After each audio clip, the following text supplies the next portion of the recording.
Welcome to a new episode of Whether or Not. We're sponsored by TD Bank. Always appreciate that.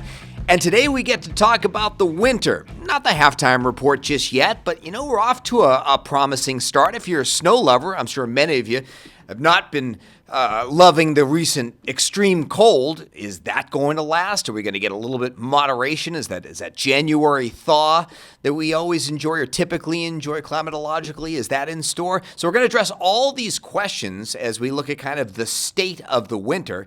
And we frequently do that with our friend from AccuWeather, expert long-range forecaster Paul Pastelok. Welcome back to the podcast, Paul.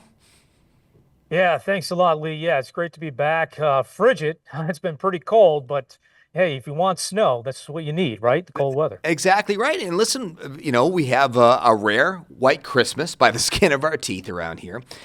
We definitely have opportunities. Yep. We have the cold air in place. And I was thinking of it, for you skiers out there, you love to get a nice base at the beginning of the season. It means everything. Are we laying a foundation for a more typical winter, or is it something like, okay, maybe cold but dry versus cold and wet? How do you see things playing out?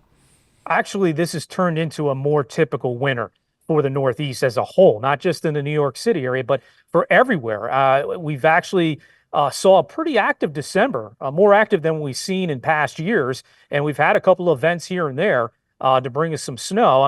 Again, the mounts are not that high, but just enough. And the cold weather, like you said, for the skiers, they're loving this. They're able to make snow, get that deep base down, and this could last all the way into the late winter, early spring possibly. So that's the good news there as far as the base goes. Could the cold weather go? We're going to have still another couple of weeks of this kind of cold around. So it's not going anywhere, Lee. So why has this pattern been so cold here to begin the new year? What's the setup?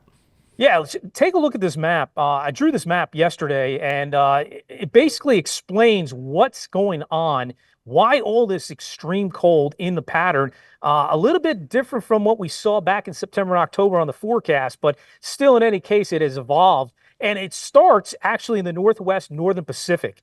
It got very, very active, very strong, what we call active Pacific jet stream.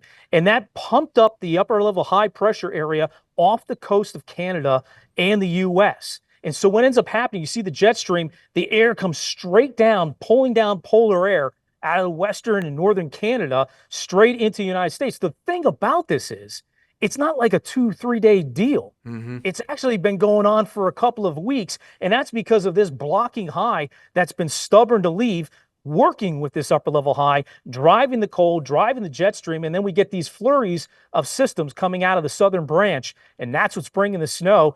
And, for many parts of the Northeast back towards the Tennessee and Ohio Valley. And that's the thing. And let me just, for our listeners, when we're looking for winter storm setup, obviously you want the cold air source. That's primary. Then once we have that in place, we can move along. But as Paul's saying, we have our blocking in place. So why not the big snows yet? Why is the storm track a little far south? And is there any indication that baroclinic zone or that the trough may dig a little sharper, and we may have more East Coast threats? Yeah, that's the thing here. The jet stream is so far south. It's brought in not only with the cold, a lot of dry air, Lee. And too much cold, too much dry air, it's just not going to do it for us. In fact, these systems have been actually affecting areas down places like Dallas, Texas, and Memphis, Tennessee, and all the way down to D.C. We saw over 7 inches of snow. It just hasn't been able to get up here. And you can see the pattern has been so cold. This air is so dry. Again, all the moisture is down along the Gulf Coast. We just can't get the pattern to kind of set up right to lift this entire area up. But the thing about it is to look out for down the road is when this cold starts to exit, okay, that's when the jet stream starts to come a little bit farther north. Could we time out right to get one of these systems to come up out of the south? And we're watching the period between January 20th and 23rd to see if that system could be the one that comes up just as the cold is still in place, but getting ready to exit. Yeah, that's always a dangerous time as you're making a transition in patterns. Sometimes we have our more sizable storms. By the way, I just wanted to go back to the temperature departures you were talking about. One of the things we wanted to address was, some of the early season surprises here in terms of the winter, because as we were going in, So many screaming signals for above normal, and obviously it's been Yeah. just the opposite. Yeah, and the opposite occurred because of what happened in the Pacific Ocean. Okay. That upper level high off the West Coast was not supposed to be there. Mm-hmm. In fact, there was supposed to be a very strong upper level jet stream coming into California, which should have provided them with a lot of precipitation, a lot of rain, which could have probably prevented some of the fires that are going on in Southern California. Interesting. Then that air goes across the Rockies, downslopes out of the Rockies, and warms up. And we were supposed to be in a more Pacific style air mass where it's milder nights, maybe some fog and clouds, but not much in the way of snow, but more milder conditions. Instead, it all changed because of this stagnant pattern that we went into, Lee.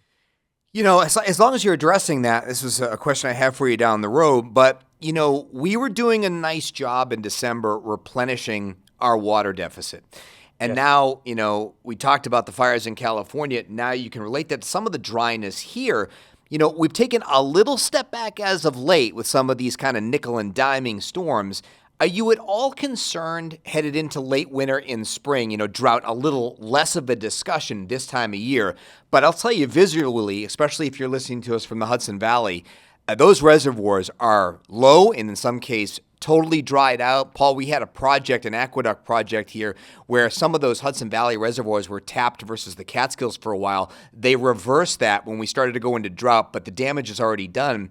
Are you concerned that we're not going to get into the kind of conveyor belt that we got in December, and we are going to be worried about drought into the spring? I know you're just starting to scratch the surface of your spring forecast. No, you hit this. This is a good question at this right time because, like you said, we just started looking at the spring forecast. We had a big meeting here as of today, and a couple of things to note on this. Okay, a lot is going to depend on the pattern here in late January, February. Do we see a couple of maybe 3 or 4 systems that have a decent amount of precipitation with them?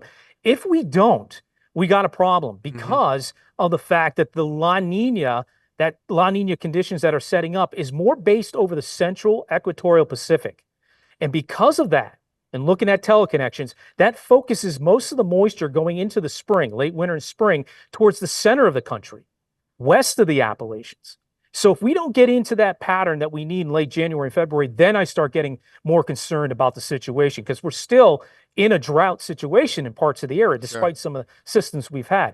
So if that continues to be the case, these fronts that come in the spring kind of wimp out. Right. They don't have much with them. And now we got a problem going into the late spring and summer. Okay. All right. So let's get back now to our departures and our expected snowfall going forward. You know, obviously, the polar vortex is a part of the discussion that our viewers have become used to hearing. It, you know, a recent event where a little modified piece broke off.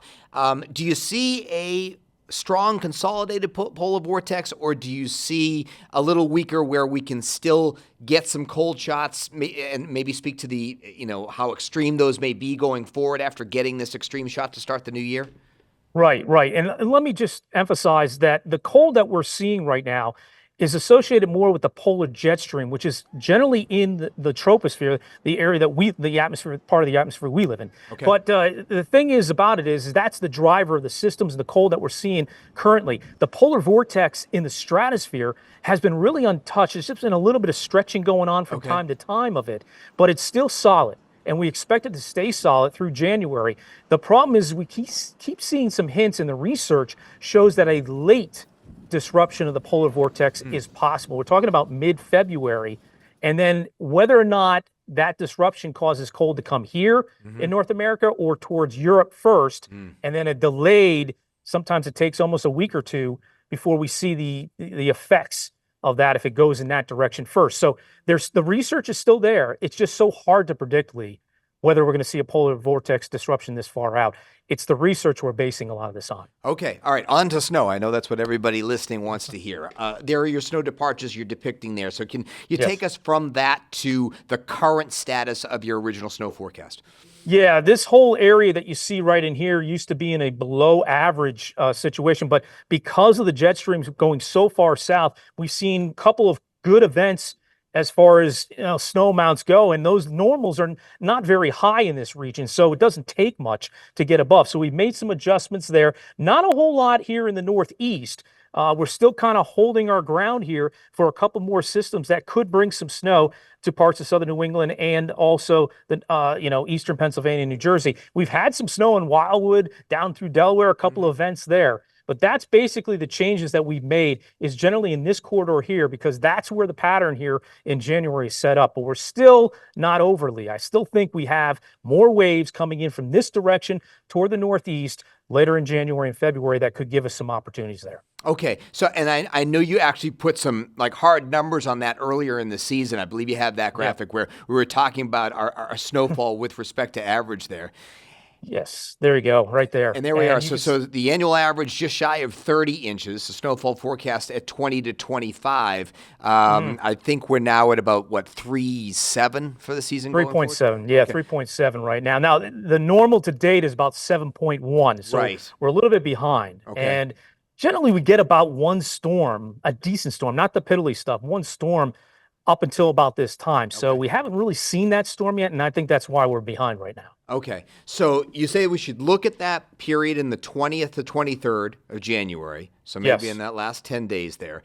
And then, of course, listen, our real sweet spot for snow there is getting into early February. We've had some of our biggest snows in March. You still like the idea, even though we may make a transition do you think it's normal to above normal pattern or just more seasonable once we get through late January and February? I think it's more seasonal, and that's going to make it tough. It's going to be very hard to get to that range, but you get one of these systems that blows up offshore, it can throw back quite a bit of snow in a short period of time. And I think there's still some cold in the pattern. May not be as extreme we're seeing right now, but some cold enough that we could see an event that's all snow for us in New York City, at least one of those kind of events without the mixing. So I still don't want to budge on these range yet, although we still got some work to do here. And like you said, we usually get hit in early to mid-February, so maybe another system to follow after the 20th, 23rd system. Okay, wanted to clarify something that I might be hearing here because, listen, we're not going through record cold here in early January. A lot more of it is the wind part of it.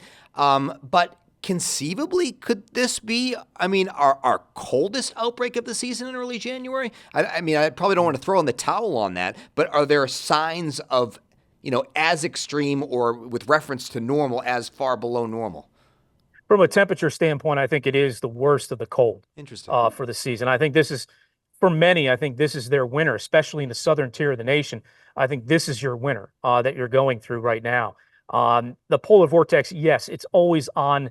We're always watching it. We're always taking a look, but it's so hard to forecast. And again, it doesn't mean that we're going to get the main effects of it. But if you look at the pattern going to February, temperatures are expected to return to above average for most of the South and Southeast and Mid-Atlantic. Okay. And so those areas are warming up. But that's a sign that the jet stream is actually the pattern. The storm track's coming a little farther north. And so we still got some snow on the way. We still have that kind of winter. But I think the coldest air may be what we're seeing right now. Okay. Paul, any other themes that I missed, that any other messages you wanted to get out to our viewers that I'm not, or listeners that I'm not thinking of? I'm interested to see going forward because of the Great Lakes. This is the coldest we've seen in a while for the Great Lakes, and they got a lot of ice now starting to build up on there. How's that going to have an effect down the road going towards spring? Because we know that the air comes in from west or northwest to east, and so does that hold back our temperatures a little bit? And we're kind of looking at that closely for you guys as we get out of the winter into the early spring. Does it stay kind of on the chilly side? Do we have kind of a chillier start to the spring season? So we may warm up a little bit in February, but it may get cool again in March, and maybe that sets up for even a late snow event nearby. Maybe not so much in the city, but north and west. Yeah, certainly falls into the theme of late blooming winters, and it's kind of what we've gotten used to, no doubt about it. Paul Pastelok, senior lead forecaster, long-range forecaster at AccuWeather. I always appreciate your expertise. A lot of great information for our listeners there. Thank you, as always, for joining us. Why, welcome. All right, guys. So there you go. Some great insight on where we might be headed. Certainly not throwing in the towel on some average snowfall for the winter. Paul seems to kind of give us the message it might be a bit of an uphill battle, but we still have a long way to go. We're just kind of scratching the surface, and in late January, maybe we start to see some more opportunities. But for those of you who really had a hard time dealing with the extreme cold to start the new year, looks like at least that will ease as we go moving forward. Doesn't mean they're not going to be cold, maybe not as harsh as we've seen. We will, of course, keep you posted every step of the way. Thanks, as always, for listening to Whether or Not. We'll see you next time, snow, rain, or shine.